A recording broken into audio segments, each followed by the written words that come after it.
မြန်မာနိုင်ငံကနေအမေရိကန်မှာကြီးပွားတိုးတက်ကောင်းစားနေတဲ့မြန်မာစပတ်အုံမွေများပရိသတ်များအားလုံးပဲမင်္ဂလာပါရှင်ဒီငါးချက်နေကနေပြန်လေးကြိုဆိုလိုက်ပါတယ်လူတွေတိုင်းတစ်ပါးကိုသွားပြီးတော့အလုံးလုံးအခြေချမယ်ဆိုရင်ဘာသာစကားကအစအရာတိဥတုယဉ်ကျေးမှုအစုံအရာအလုံးကိုအစကနေပြန်တင်ယူပြီးတော့အတော်လေးရုန်းကန်ကြရပါတယ်မြန်မာနိုင်ငံကနေတိုင်းတစ်ပါးကိုရောက်သွားရင်လူတိုင်းကအသက်ရှင်ဖို့အတွက်ရုန်းကန်ကြရပါတယ်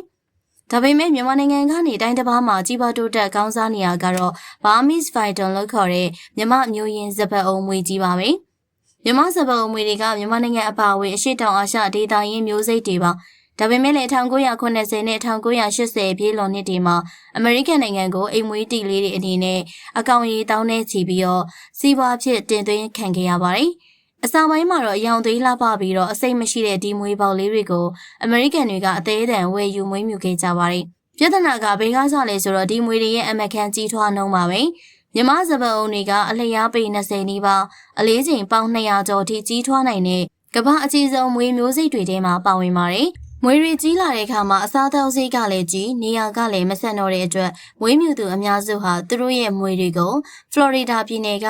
Everglades တောအုပ်ကြီးတွေကိုခိုးပြီးတော့တွားရောက်စွန့်ပစ်ခဲ့ကြပါတယ်။ပြီးစလွယ်စွန့်ပစ်လိုက်တဲ့ဒီလောက်ရကအမေရိကန်ဂေဟာစနစ်အတွက်တော့တကယ်အိမ်မက်ဆိုးကြီးတစ်ခုရဲ့အစာပြုံးမှုပါဖလော်ရီဒါရဲ့ပုံနေဆိုဆွတ်တဲ့ရာသီဥတုဟာမြန်မာစပတ်အုံမွေတွေအတွက်တော့ဇာတိမြေမြန်မာနိုင်ငံလိုပဲနေကျင်စပွဲဖြစ်နေပါတယ်အဲ့ဒီတောအုပ်ထဲမှာသူတို့ကိုပြန်လဲတက်ဖြတ်စားတောင်းမဲ့တဘာဝအရန်သူလုံးဝမရှိပါဘူးဒါကြောင့်သူတို့ဟာအကောင်ကြီးအစမတန်ပွားများလာပြီးတော့အစာကွင်းဆက်ရဲ့ထိတ်ဆုံးနေရာကိုအလွယ်တကူသိမ်းပိုက်လိုက်ပါတယ်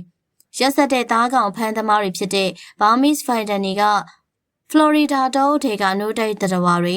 ငှက်တွေယုံတွေတရေတွေကိုသာမကအမေရိကန်ရဲ့ဒေသရင်းအကျန်းဆုံးတရဝါဖြစ်တဲ့မိချောင်းကြီးတွေကိုတောင်အရှင်လက်လက်မျိုးချစားတောက်တဲ့အထိစွမ်းဆောင်ရည်မြင့်မားလာပါတယ်။သူတို့ကြောင့်ဒေသရင်းတရိษံမျိုးစိတ်တော်တော်များများမျိုးတုံးပြောက်ကွယ်လူနေပါဖြစ်သွားခဲ့ရပါတယ်။အခုဆိုရင်တော့ဖလော်ရီဒါတောအုပ်ထဲမှာမြမစပတ်အုံအကောင်ရေကတိန်ကနန်းထိရှိနေပြီလို့ခန့်မှန်းရပါတယ်။ဒါကြောင့်အမေရိကန်အစိုးရအနေနဲ့ဂေဟာစနစ်ကိုပြန်လည်ထိန်းသိမ်းဖို့အတွက်နှစ်စဉ်နှစ်တိုင်း Florida Fighter Challenge ဆိုတဲ့စပတ်အုံမွေအမဲလိုက်ပြိုင်ပွဲကြီးကိုကြီးကျယ်ခမ်းနားစွာကျင်းပလာရပါတယ်။ဒီပြိုင်ပွဲမှာအမွေအကောင်ရေအများဆုံးဖမ်းနိုင်သူအကြီးဆုံးဖမ်းနိုင်သူတွေကိုဒေါ်လာ1000ချီပြီးတော့စုချေးငွေတွေချီးမြှင့်ခဲ့ရတဲ့အထိပြဿနာကကြီးမားနေပါတယ်။ဒီဖြစ်ရကြီးကနေရရှိလိုက်တဲ့အကြီးမားဆုံးသင်ခန်းစာကတော့အိမ်မွေးတိမွေးမြူခြင်းရဲ့တာဝန်ယူမှုတာဝန်ခံမှုပါပဲကိုချစ်လို့မွေးထားတဲ့တိလေးတွေကိုတာဝန်မယူနိုင်တော့တဲ့အဆုံးမှာတဘာဝပတ်ဝန်းကျင်တွေကိုဒီတိုင်းပြေးစလွယ်စွန့်ပစ်လိုက်တာဟာကျူးကျော်မျိုးစိတ်တွေကိုဖန်တီးလိုက်တာဖြစ်ပြီးတော့တဘာဝဂေဟာစနစ်တစ်ခုလုံးကိုဘလောက်ထိဒုက္ခပေးအန္တရာယ်ပြုနိုင်သလဲဆိုတာအထင်ရှားပြသနေပါတယ်ကဲပရိသတ်ကြီးရောမြန်မာနိုင်ငံကနေအမေရိကန်မှာသွားပြီးတော့ကြီးပွားတိုးတက်ကောင်းစားနေတဲ့ Burmese Python ကြီးတွေပေါ်မှာမိမိတို့မြင်တဲ့အတူပတ်ဝန်းကျင်မှာရောအိမ်မွေးတီလေးတွေကိုတာဝန်မဲ့စွန့်ပစ်တာမျိုးတွေတွေ့ဘူးလားဆိုတာမှတ်ချက်ပေးခဲ့ပါအောင်ရှင်နောက်ထပ်လည်းစိတ်ဝင်စားဖွယ်အကြောင်းအရာတွေကိုတင်ဆက်ပေးမှာဖြစ်လို့ကျမတို့ရဲ့ channel လေးကို like and subscribe လုပ်ပေးခဲ့ပါအောင်နော်ကြည့်ရှုပေးရတဲ့အတွက်အားလုံးကိုကျေးဇူးတင်ပါတယ်ရှင်